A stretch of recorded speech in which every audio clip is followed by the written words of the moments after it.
Well, hello, everybody, and welcome into another exciting episode of the Coaches Show. This is, of course, week 2. It is September the 3rd, 2025, and I am with the man himself, the AD and head coach of your Toller Rattlers, Blake Mauser. Coach, how's things going for you today? Oh, great day. Beautiful day outside. Great weather right now. Can't complain. Not too warm. So all in all, great day. I love this time of the year. You know, it's September is here, thank goodness, and things are getting a little bit cooler. It makes me feel more excited about Friday Night Lights, and of course, we're right in it. We had our season opener last week, but before we get into all that, I got to do what we're going to call this segment of the show is, of course, the little roundup, and we're going to talk about the JV and how their week went last week. We're going to talk a little bit about the volleyball team and their great successes, and we're going to talk about that cross country because I know y'all had an event, I think, over in Keene, didn't you? Yeah. So they were cross country was in Keene last week, and they're actually in Hico today. So the high schoolers got back. Don't exactly know how they went today, but then junior high had their first one, and they just took off. I just left the junior high, and they're strong amount of kids, about 20 girls and boys in the junior high program. So looking forward to hearing how well they do tonight. You know, Coach, I just don't understand cross country. You know, just Hmm. running and running there is no Forrest Gump in me. I can tell you that right now. I was a sprinter. I don't do this long distance stuff, but what great athletes they have to be to do all that. Now, how the JV do last week? How are things going with that group? I know you got a huge group. Yeah, so we actually split up our JV. We have a JV white, which is predominantly all freshmen, and a JV purple, which is more of our upperclassmen with a few freshmen mixed in. But our JV white actually beat Peaster, and so we went up there and took care of business, and it was a great win for those guys. And then unfortunately, Mother Nature kind of won in the second game. So in true Toller versus Peaster fashion up there, right when we were about to kick off, little lightning delay, and so we ended up having to cancel and postpone that game. But JV white had a great game, did a fantastic job, and upset and beat Peaster last Thursday. So the Lord is telling us we don't want to play games in Yeah, Peaster, Coach. I just want yeah. to let you know that for future scheduling deals there. Okay, so tell us about this volleyball group because I hear they're pretty daggum good. Yeah, no, they are, and Coach Terrell does a wonderful job with them, and she's got a really tough preseason schedule. If you go on and see the teams that they're playing, it's all bigger schools and schools that or a school like Crawford, it might be a little smaller, but they're state finalist teams, and so they're really doing a great job. They were in the Brock tournament, and they're playing the likes of Saginaw and Brock and Lake Dallas, I do believe, Lake Worth. So I mean, we're talking about some bigger schools, and they're competing, doing a great job. They beat Poolville, both varsity and JV purple last night, and then our JV white also won a home game against Granbury's, one of the Granbury sub-varsity teams. So program's doing great. Junior high program's doing great. Tons of girls playing, and of course and kudos to Coach Terrell and what she does with her program. Yeah, I tell you, just a great group, just a great group of athletes in Toller, Texas. Let's get into it. We're ready for it. Week 1 didn't go the way we wanted it to go. We did take a little bit of a lump on the chin against the 3AD1 Peaster squad, which, Coach, when they do realignment, they got to be 4A. They just had a huge squad coming in. Yeah, no, it's a little bit of everything. Kind of we made it hard on ourselves, so we made it easy for them a little bit with turnovers and not being able to sustain drives and not getting them off the field. But you also saw a team that, and I don't want to make too big of excuses or anything like that. Or at the end of the game, we got to go be better, coach better. We got to play better all across the board. But they had 26 seniors, and that's and a lot of those guys have 3-year starters. So I'm sure the 23 squad that came up here and played. About 4 or 5 of those kids were sophomores at that point, and so you can tell that they're very confident. Their back end is as good as they have a safety, what we call a rover and a joker, that is as good as we're going to see all year long. They're very good tacklers, and then of course offensively they're just they're disciplined. They catch the ball, they throw the ball well, and they got a good young sophomore running back who runs very hard that accompany all those seniors. So they're a good squad. They're a really, really good squad. We knew they were a good squad, but we also didn't help things out by the way we didn't execute as what we needed to as well. Yeah, I tell you, the thing that I always tell somebody asked me the other day, why did they play that team? And I said, well, because you don't get better by playing candies. You get better by playing teams that have good programs that do challenge you, and that's what non-district's about, is challenging your squad and everything. What takeaways did you guys take on all 3 phases? Let's get right into the minutia, offense, defense, and special teams. What did y'all take away from last week's game? Well, I'll start offensively. Offensively, we got to make sure we get a hat on a hat up front, and then we got to make sure we from the quarterback standpoint, we got to get our reads. But biggest thing is just executing and making sure it's a consistent from all 11, and that's hard to do in offense football. I mean, you go back to kind of what you talk about in terms of why you play these games is you find out what we need to get better at for sure, and to echo what you've seen on college football this past Saturday. There's a reason why Texas wanted to play Ohio State. There's a reason why Clemson wanted to play LSU early, and they're not these games aren't killers anymore in the college program. What they do is they set you up for success throughout the year. And I kind of got off a tangent there, but going back defensively, it's just being gap sound. When we were gap sound, we had some really good things. I mean, if you look at it right now, we weren't doing very much offensively, and it's 3-0, then it's 10-0 after a pick six, and then we come back and we hold again. It's 13-0. Like, it's not things that we can't get fixed. But then as we got tired off, we lost a little bit of our gap integrity and our gap assignments, and then we just got to continue getting better tacklers, and that's going to come with game speed. Special teams wise, we had one bad punt, but after that, I was really proud of the way our punt team covered and did some things. They ran a reverse right off the bat. I mean, again, things we could prepare for, and we knew, like, we've seen it on film when we showed our guys. But again, first time seeing it, kids are amped up got to run down there, and we got out of an assignment. But we had some bright spots in our kickoff return. We just got to finish some things. So all in all, like, it's just you hear it consistent and getting used to the speed of the game. Yeah, I tell you, I broke it down in layers. There were layers where you could see the potential and the possibility of what we can do, and we were just like molded down in whatever it might have been. And then, of course, also you take in consideration the first game of the season is always the toughest. It's always the one where you're going to have those, like you said, the inconsistencies are going to come up, the unsureties. Once they've got popped a couple of times as we grew into the game, you saw those layers starting to overlap a little bit, and the guys starting to get a little bit more comfortable in their skin. I don't look at it as a bad thing. I look at it as something to grow on. What message did you give your team after last week's loss? Oh, what you just said. We got to go get better, and what a great way to go get better. We talked what our theme of the year was. Our theme of the year wasn't to win the first game, wasn't to go undefeated. Our theme of the year for the farm we talk about is we're looking for a fourth straight district championship, and so that's still within reach. All right, we want to continue to play hard and represent Toller the right way, and so all those goals and all those things are still attainable, and what we want to keep striving for. Yeah, we had a speed bump. That's what it is. It's a speed bump, and we'll learn, and we'll find kids in the right spots, and that's what that's what we have to do coaches wise, whether it's a scheme deal or whether it's the way we coach deal, fundamentals. But in the day, it's we got to go perform better, and like you said, but that's why you play good teams. You find your wrinkles there, and then you go and fix them. Absolutely. Now before we get into this week, which is a fun week for me because I love Teague, and I think this is a good matchup for us, and I think we're going to learn a lot more about our team. But before we get into that, you have a very, very special guest for us this week, and we're going to do this more often on the Coaches Show. Coaches wanting to bring in some of the guys, and the first guy that you bring in, now I'm not going to give it away. I'm going to let you introduce him, but I'm going to tell you, he's already got a nickname, Coach. His nickname is the Swiss Army Knife because this guy does it all. He's on offense. He's wide receiver. He's on defense. He's a corner. He's one of the captains. He's the kicker, by goodness. And then Coach makes him wash the jerseys and do the laundry and then mop the floor in the locker room. You make him doing too much, Coach. Who is this guy?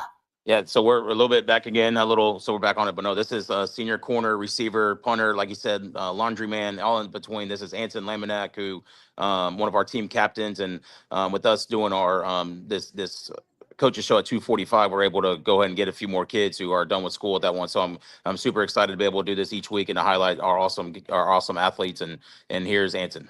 Yeah, I tell you what, awesome guy right there, Anson Laminack. Anson, I got to ask you now, do you have to do the laundry at home too? Not normally. Not normally. No, sir. Okay, now I done mentioned all of these exciting positions that you play and everything that you do on the football squad. What is your favorite position on the team to play? Is it offense, defense, kicker, or just being a senior leader? Definitely defense, I would say. I like to go out there, hit people and, get interceptions. Like to pop people, do you? Yes, sir. There you go. Okay, now What are, just as a senior, what are your football goals for this year? You've been around this program and you've seen a lot of stuff with the Toller Rattlers. Growing up, you've seen a lot through the Toller Rattlers and everything.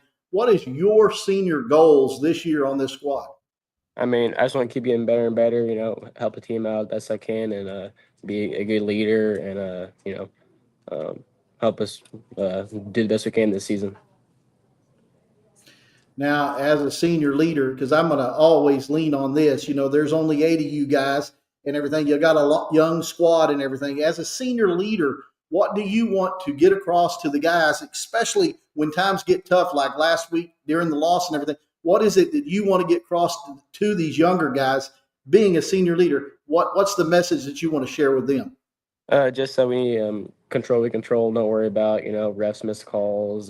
Just make sure you do your job, and just do the best you can. And we're gonna learn, get better, and get bigger. Now it's a big year. Your senior year, you only get one senior year in high school. If you had 4 or 5, that'd be great, but you only get one. So this year, looking into it, what do you feel like your goals are moving on? I know it's early in the school year. What are your goals are moving on past high school? Right now I'm looking at going to A&M and just pursuing a business degree. I've thought about maybe going to play college football somewhere. I still not out of the question, but we'll see. We'll see. That's right. Always putting goals in. All right. Now, this is the big question. When you're getting ready for the pregame, when you're getting ready to go out on the field and you're out there, you've gone through your warm-ups and everything, what is it that gets you pumped up and ready for kickoff? Because 9 times out of 10, you're probably kicking off. Yes, sir. Probably just music in the locker room. It's always fun in there. Everybody's dancing, all that. Getting ready to go. But just anticipation of going out there and getting to play someone new. Okay, so what's your hype music? What really gets your juices flowing? Probably rap. Rap? Okay. All right. Well, Like that's rock good. too. There you go. There you go. Well, Anson, man, I tell you what, I just got to tell you, me and my brothers, we enjoyed watching you last year. We're immensely going to enjoy watching you this year. You're a great young man. The Swiss Army knife. That's what you are. You know what a Swiss Army knife is, right? Yes, sir. It's got 8 or 9 different tools in that one knife. It ain't just a knife. It's got all those tools, and that's what we think you are, the Swiss Army knife. You like that one? Yes, sir. All right. All right. We'll turn it over to Coach, and we'll get this thing going on. Coach, you got a good one right there. I'll tell you what. No, yeah, Anson's a great kid and great young man, and not just on the field, but also in the classroom. Does a great job, and it's definitely one of our top leaders this year.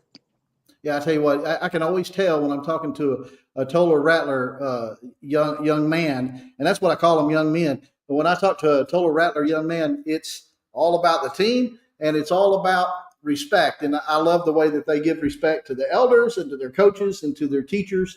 I mean, it's just Toller's a special place, Coach.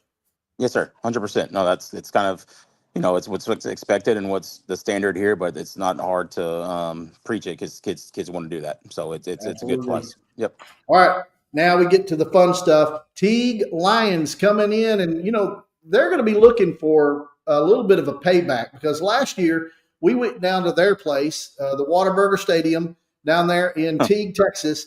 And they don't like it when I say that, but the Whataburger Stadium in Teague, Texas. And boy, that game was back and forth, hard hitting. I mean, they were just going at it tooth and nail. It comes down to a last-second field goal, and Coach Mauser gets his first head coach win in Teague, Texas last year on a last-second 40-yard field goal by Stone Cold. Maybe Mr. Laminack will kick a couple of those this week. Tell us what challenges and what do we want to look at coming into this Friday night that Teague's going to present to us? First of all, just their size and athleticism. Their running back number 22 is really good. I mean, there's really no doubt about it. So we got to make sure we get him get him before he gets going. And so we have to swarm tackle and get ready to go. So that's the first thing you'll see. They got a good fast receiver number 2 as well. Quarterback's new and he's athletic. And so again, they do a really good job of scheme wise. You'll see a lot of kind of similar, some shifts and motions to kind of get your numbers in advantage, different formations. So they're a well coached team. Then defensively, they got two big inside linebackers that are physical. They got speed in the secondary. Their outside linebackers play aggressive, and so we're going to have to be able to block the edge and just get right at them and make sure we get a hat on a hat. They're another 3A Division I playoff team, and they look the part. They got good numbers. They're well coached, and they play hard. You'll see an enthusiastic sideline, and we got to make sure we bring ready to go and execute our game plan and just sustain drives and put points on the board at the same time, swarm tackling and hopefully limiting their possessions and hopefully get a few turnovers here and there too. What was the biggest positive that you say you saw flashes of last week and things that we're really going to need to heavily rely on this week offensively to be able to move this ball against this defense? One is, we actually had, I want to count 7 or 8 exactly, but we had 7 or 8 explosive runs, and those are runs over 10 yards. And so when you think about that, whoa, and in a shutout, you usually don't get that many explosive runs. And so that just shows that we do have the explosiveness in this offense. Now we had 2 3-and-outs. If you count the pick six, the second 3-and-out. But at the same time, again, it wasn't necessarily everything Peaster was doing to stopping us. We were stopping ourselves at the time. And so that's kind of one thing that we just have to learn how to sustain drives. And it's got to be a next play mentality, and every play matters, whether it's a great play or whether it's a bad play. Like Anson said, you got to control what you can control, and you got to get ready for the next thing. So in practice, you've seen, I'm sure y'all were emphasizing be in the right place where you're supposed to be at the right time and make things happen. I'm sure that was enforced, and that's kind of the goal going into this game, isn't it?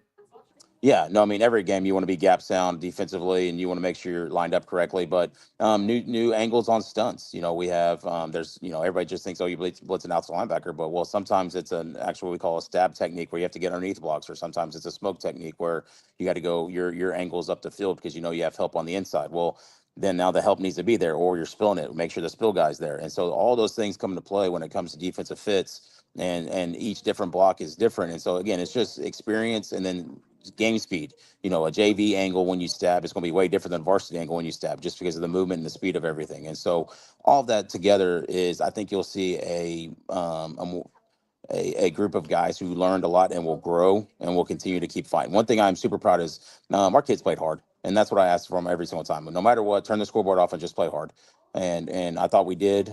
We battled. It wasn't always pretty, obviously, but again, if we can ask them just to continue to play hard, and good things will happen. Yeah, I tell you what, I felt for Caden Abrego's mom, because I saw him on the sideline, and cramps were hitting him, and I think he had a lower leg injury. We'll talk about injuries here in a minute, but then I saw him going up to coaches, going, "Can I go in? Can I go back in? I want to go back in. I want to go back in." And I saw that from a couple of other guys. Kelvin was the same way, and everything. The desire is definitely there, especially for these Rattlers to be out on the field and to be where they need to be. Yeah, no, I mean, they want to represent the community. They want to do things right. They care. I mean, and that's where they want to they want to go win. And so now it talks about the process of stepping into new roles as leadership, stepping into new roles as a two-way player.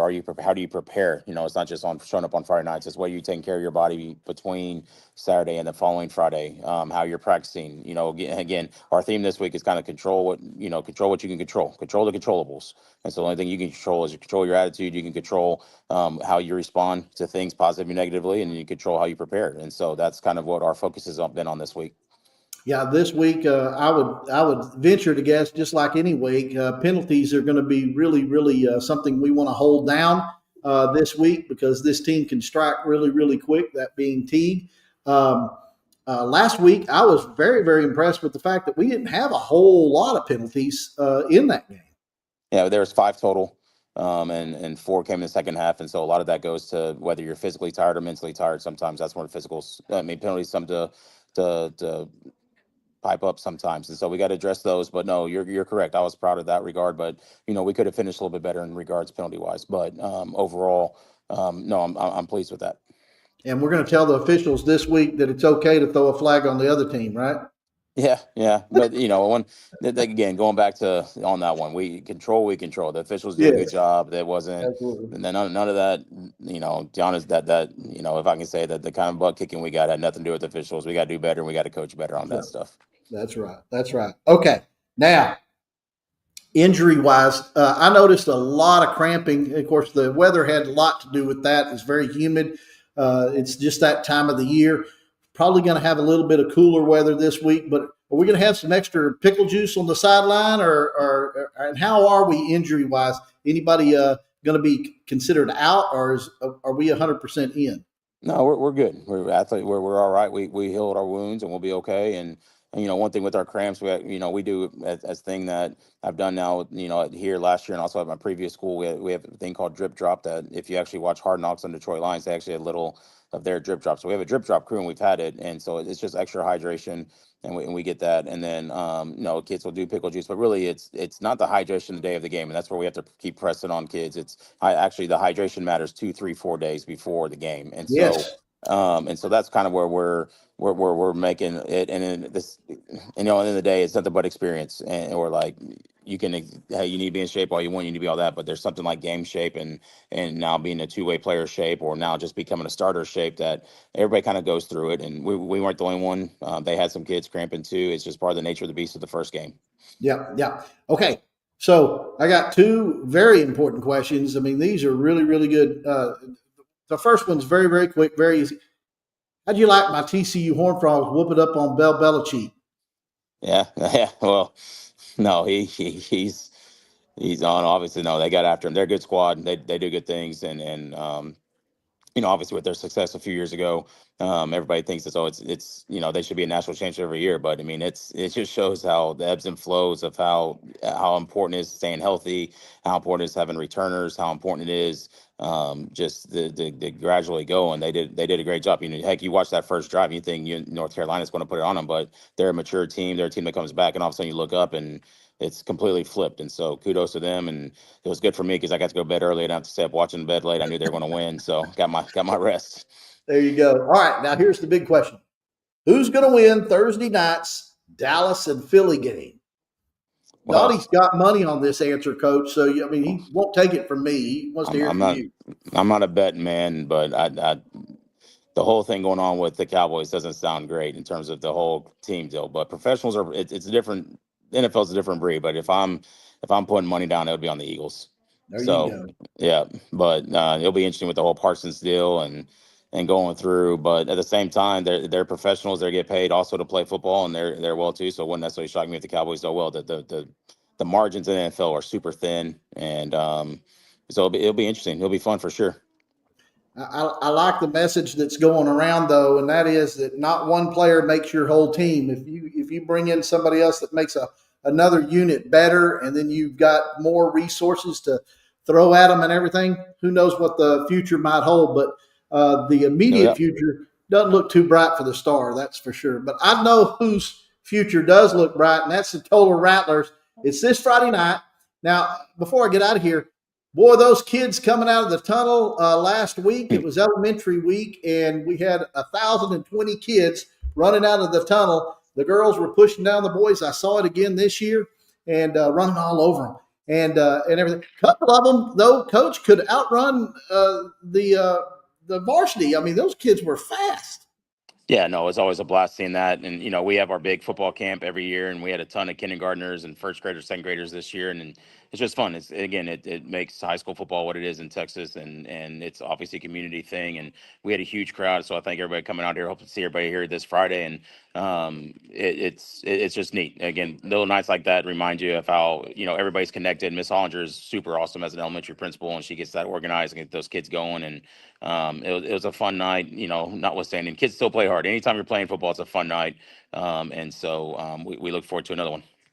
You bet. You bet. Now, anything you want to message out to the general public and everybody? Any special messages about Friday night? No, again, we'll on the from what I heard, the online ticketing scanning went well, and so we're cashless this year, so all sporting events will be, you have to get online and get your ticket early. It'll be the link's already posted. It will be posted on our athletic webpage along with the Total ISD Facebook page, our Total ISD athletic Facebook page, and there'll be a parent square message sent out as well with that link. So again, buy tickets early. That way you don't have to worry about scanning it when you get there, and we get a scan going through, and then there will be a home volleyball game this Friday as well, and so that's going to be a lot of fun. So come catch. I think it actually is the first home varsity volleyball game. So come catch the girls, and then come on over and watch an exciting football game. Absolutely. Most definitely. Kickoff will be at 7 o'clock. Pregame for the sports team will be at 6:30. We'll be up in the booth ready to sling it around. Well, Coach, I want to thank you for another excellent edition of the Coach Show. I want to thank our special guest, the Swiss Army knife himself, Mr. Anson Lamanek, and looking for a big victory on Saturday night. And I want to thank our sponsor, our key sponsor for the Coaches Show, Clayton Homes of Burleson. Coach, until next week, God bless you, and we'll see you Friday night. Yes, sir. Go Rattlers. Clayton Homes of Burleson is committed to helping you and your family find the manufactured home of your dreams. Come tour our fully furnished display models to see available features and floor plans. Have you dreamed of owning a home that you can customize to fit your style? Our friendly team members are experts in showing you our homes that fit your needs and your budget. We are proud to be able to offer new, energy, smart zero homes that can save you even more money in the high-quality Clayton-built home. Stop by our home center to start your home buying journey today. Conveniently located at 3275 South Burleson Boulevard, that is I-35 West at Exit 30, or visit our website at ClaytonHomesBurleson.com. Clayton Homes of Burleson, proud Rattler supporter.